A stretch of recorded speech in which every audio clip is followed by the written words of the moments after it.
Shaquille O'Neal was a rapper? Did you know that Shaq, the former professional basketball player in the NBA, was once a rapper? Yeah, you heard that right. The same Shaquille O'Neal. Not many people know this. One would have to be a big fan of Shaquille's to know this, or probably must have found out by accident. In today's video, we will be telling you about Shaq's career as a rapper. Before we move on with the video, if you're new to this channel, please hit the subscribe button on your screen and become a part of this YouTube family.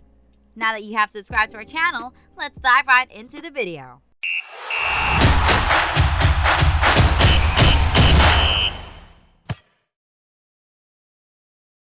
Currently working as a sports analyst in a television program called Inside the NBA on TNT, the former professional basketball player is undoubtedly on everyone's list of greatest basketball players of all time.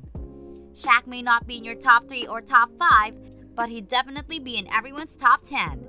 The giant, who played for 6 different teams during his 19-year career, is known for his many achievements and his pretty long list of awards and honors. He was a 4-time NBA champion, NBA Most Valuable Player, 15-time NBA All-Star Team, and so on. While many loved him for his exploits on the court, it is his off-the-court personality that has made him so likable and loved by many. O'Neal called himself the Big Aristotle and the Hobo Master due to his composure and insights during interviews. Journalists and others gave O'Neal several nicknames, including Shaq, the Diesel, Shaq Fu, the Big Daddy, Superman, the Big Agave, the Big Cactus, the Big Shactus, the Big Galactus, Wilt Chamberlain, the Big Barshinikov, the Real Deal, the Big Shamrock, the Big Leprechaun, Shakovic, and the Big Conductor. Although he was a favorite interviewee of the press, O'Neal was sensitive and often went weeks without speaking. When he did not want to speak with the press, he employed an interview technique whereby, sitting in front of his cubicle, he would murmur in his low-pitched voice. O'Neal's humorous and sometimes incendiary comments fueled the Los Angeles Lakers' long-standing rivalry with the Sacramento Kings, that O'Neal frequently referred to the Sacramento team as the Queens. I'm shaking. We're not worried about the Sacramento Queens. I'm so terrified. During the 2002 victory parade, O'Neal declared that the Sacramento would never be the capital of California after the Lakers beat the Kings in a tough 7-game series en route to its 3rd championship with ON. O'Neal was very vocal with the media, often making jabs at former Laker teammate Kobe Bryant. In the summer of 2005, when asked about Bryant, he responded, "I'm sorry, who?" and continued to pretend that he did not know who Bryant was until well into the 2005-2006 season. However, on June 28, 2008, O'Neal freestyled a diss rap about Bryant in a New York club. While rapping, O'Neal blamed Bryant for his divorce from his wife Shawnee. I'm a horse. Kobe ratted me out. That's why I'm getting divorced. And claims to have received a vasectomy as part of a rhyme. He also taunted Bryant for not being able to win a championship without him. O'Neal led the audience to mockingly chant several times, "Kobe, tell me how my tastes." Kobe, tell me how my ass tastes. Okay, everybody. Kobe, tell me how my ass tastes. O'Neal justified his act by saying, "I was freestyling, that's all. It was all done in fun. Nothing serious whatsoever." That is what MCs do. They freestyle when called upon. I'm totally cool with Kobe. No issue at all. Although even other exponents of hip-hop such as Snoop Dogg, Nas, and Corey Guns agreed with O'Neal, Maricopa County, Arizona Sheriff Joe Arpaio expressed his intention to relieve O'Neal of his Maricopa County Sheriff Post badge due to use of a racially derogatory word and other foul language.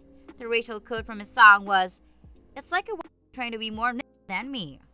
In 1993, his rap career began. O'Neal began to compose rap music. He released 5 studio albums and 1 compilation album. Although his rapping abilities were criticized at the outset, one critic credited him with progressing as a rapper in small steps, not leaps and bounds. His 1993 debut album, Shaq Diesel, received platinum certification from the RIAA. The Big Aristotle's first album, the wonderfully named Shaq Diesel, went platinum.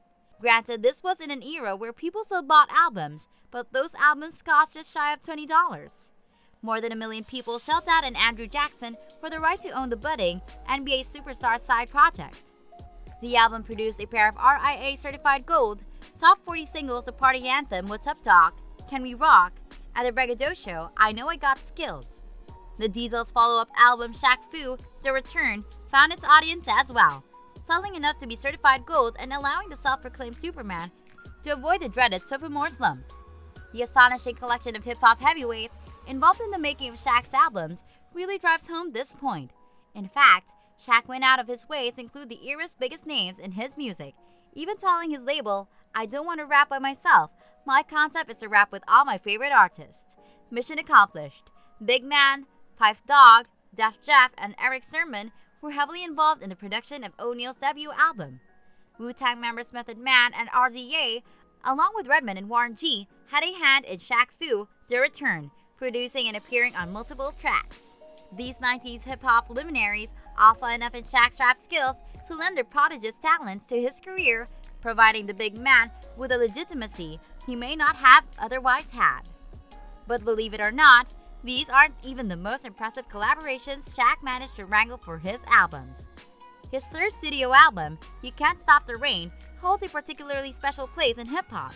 It is one of the only albums in history to feature two of the legit contenders for the GOAT, Brooklyn Brethren Notorious B.I.G. and Jay-Z. Biggie and Jigga appear on separate tracks, but the fact that they lend their respective genius to what could have been considered a gimmick rap career proves it was anything but. Appearances by Bobby Brown, Mobb Deep, and Rakim further up the album's cred, silencing any critics who didn't take the Big Shamrock's music seriously. O'Neal was featured alongside Michael Jackson as a guest rapper on Too Bad, a song from Jackson's 1995 album, A Chai Story.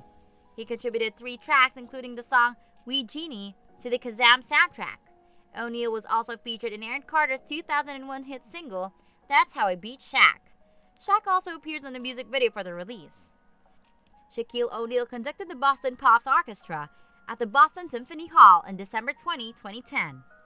O'Neal also started DJing in the 1980s at LSU. Currently, he produces electronic music and tours the world under the stage name Diesel. O'Neal also created his Spark music festival, circus, and carnival, Shaq's Fun House, alongside his 2 music managers. In July 2017, O'Neal released a diss track aimed at LeVar Ball, the father of NBA point guard Lonzo Ball. The 3-minute song was released in response to Ball claiming him and his younger son LaMelo would beat O'Neal and his son Sharif in a game of basketball. Music wasn't the only thing Shaq was into. He also loved helping the police in whatever way he could. O'Neal maintained a high level of interest in the workings of police departments and became personally involved in law enforcement. O'Neal went through the Los Angeles County Sheriff's Reserve Academy and became a reserve officer with the Los Angeles Port Police. On March 2, 2005, O'Neal was given an honorary U.S. Deputy Marshal title and named the spokesman for the Safe Surfing Foundation. He served an honorary role on the task force of the same name, which tracks down sexual predators who target children on the internet. Upon his raid to Miami, O'Neal began training to become a Miami Beach Reserve officer. On December 8, 2005, he was sworn in, but elected for a private ceremony to avoid distracting attention from the other officers. He assumed a $1 per year salary in this capacity. His salary is really $1 a year, right? That's if I give it to him. It is $1 a year. Yeah. He said that maybe you would give him a raise after this class. Is that a possibility? Maybe after this class. I'll have to talk to him. We'll have to negotiate. Shortly thereafter, in Miami, O'Neal witnessed a hate crime, assaulting a man while calling out homophobic slurs, and called Miami-Dade police, describing the suspect and helping police over his cell phone. Track the offender's O'Neal's actions resulted in the arrest of 2 suspects on charges of aggravated battery, assault, and a hate crime. In September 2006, O'Neal took part in a raid on a home in rural Bedford County, Virginia. O'Neal had been made an honorary deputy by the local sheriff's department. O'Neal was not qualified as a SWAT officer. In June 2008, the Bedford County, Virginia and Maricopa County, Arizona Sheriff Departments revoked O'Neal's special deputyship after a video surfaced of him rapping about Kobe Bryant using racial slurs. In December 2016, O'Neal was sworn in as a sheriff's deputy in Jonesboro, Georgia, as part of Clayton County, Georgia Sheriff's Department. O'Neal holds the county record as tallest sheriff's deputy. We have come to the end of this video. Please hit the like button, turn on your notifications button, and leave a comment in the comments section. Thank you for watching, and see you in the next video.